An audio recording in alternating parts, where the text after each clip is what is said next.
You are listening to your new Puppies podcast, starting you and your dog off on the right paw. Here's your host, Debbie Salento.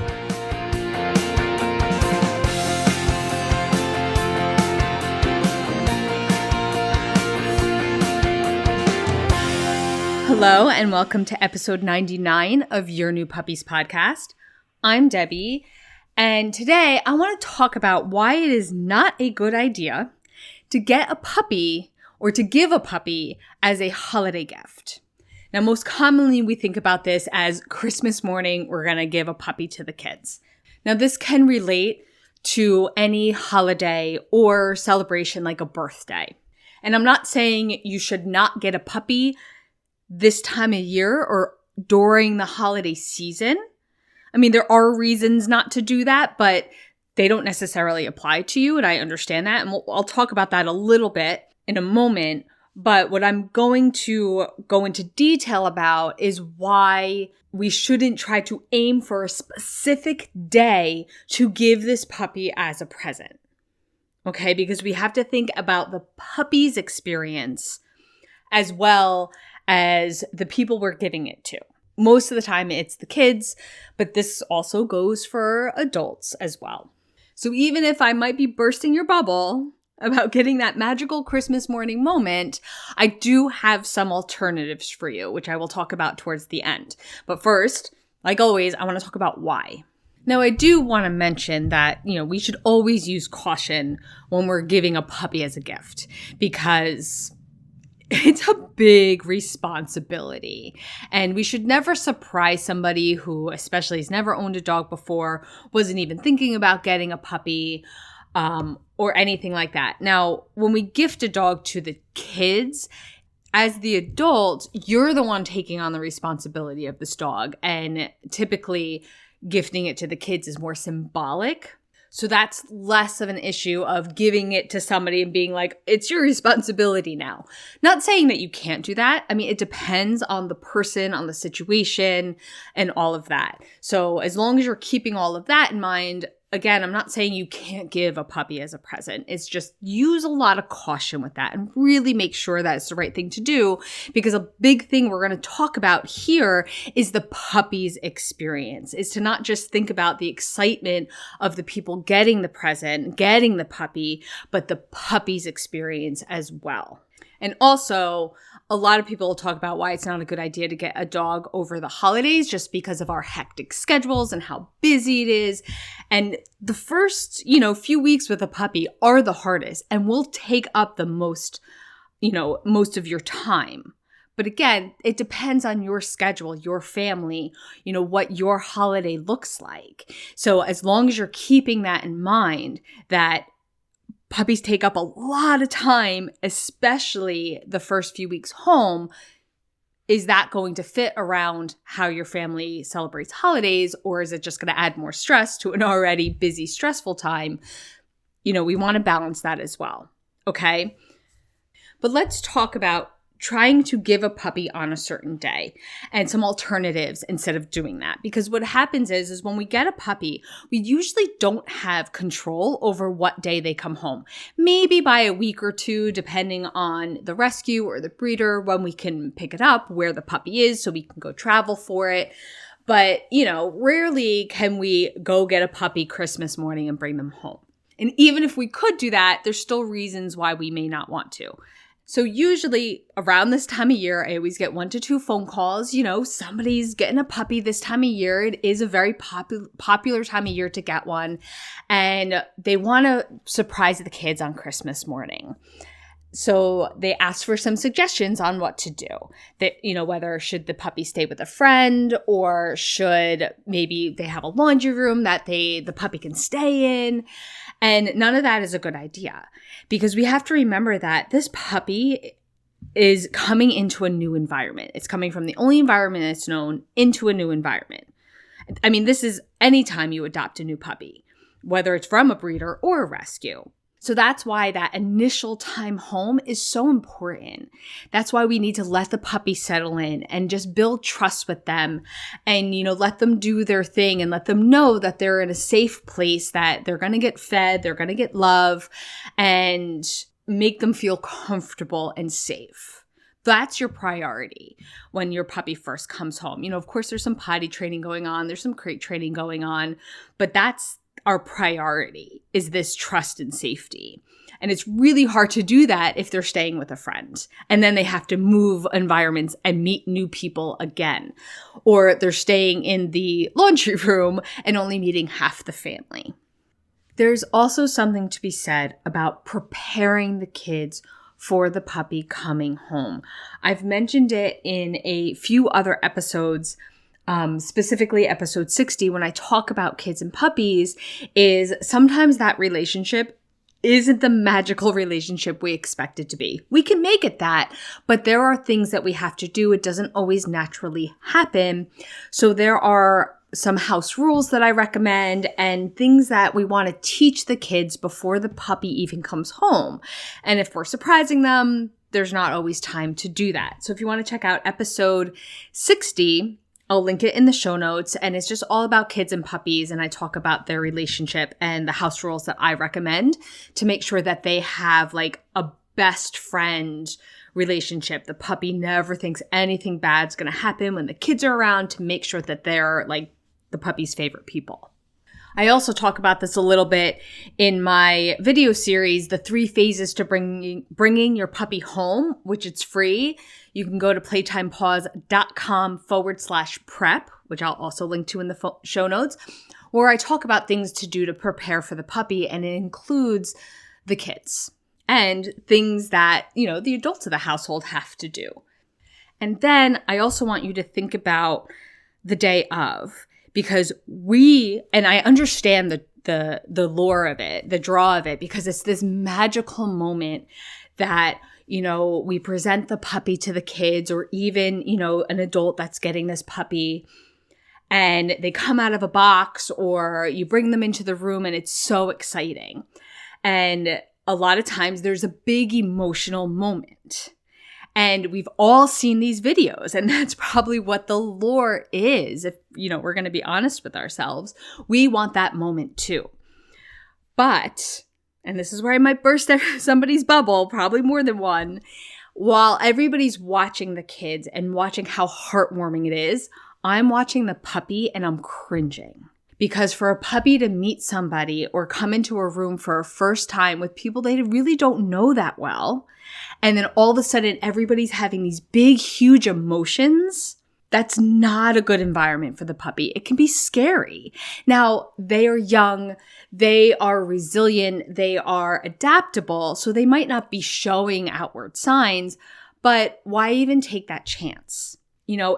And that's what I want you to think about. It's not just about who's ever getting the gift. It's about the puppy. We got to remember that this is a living, breathing thing that's gonna have its own emotions about this moment as well.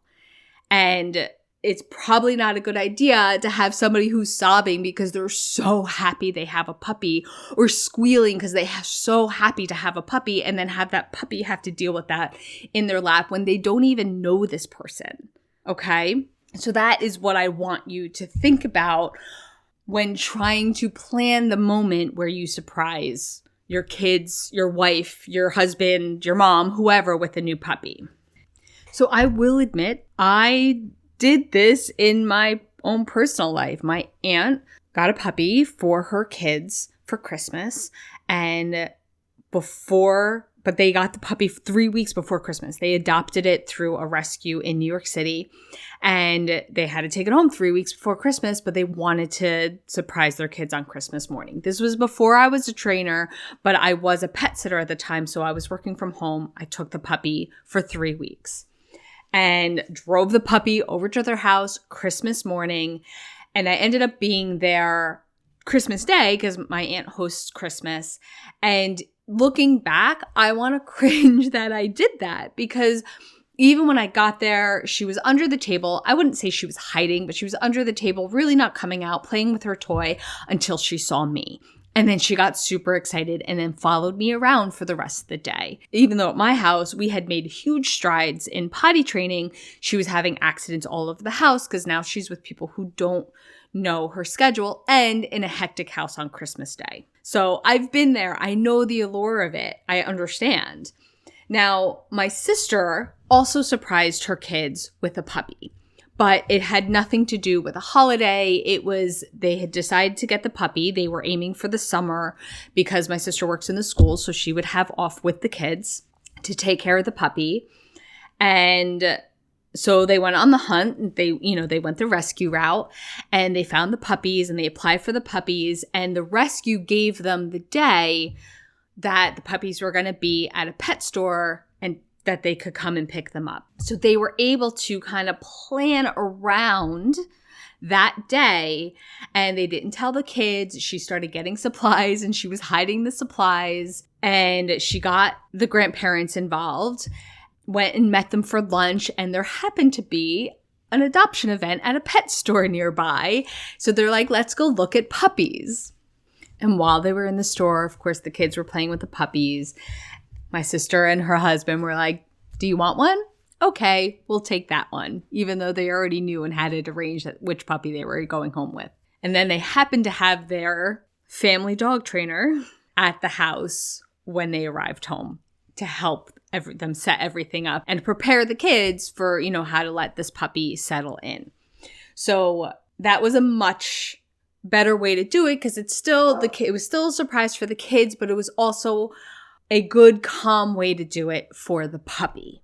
Okay, so as promised, I have some ideas for you on how to make the day special regardless. So it doesn't have to be a holiday. It doesn't even necessarily have to be a surprise, but we can still make this time super special and make sure that it's safe and fun for everyone involved, from puppies to humans. So instead of surprising them with the actual dog, we can surprise them with maybe a stuffed animal that looks like the dog.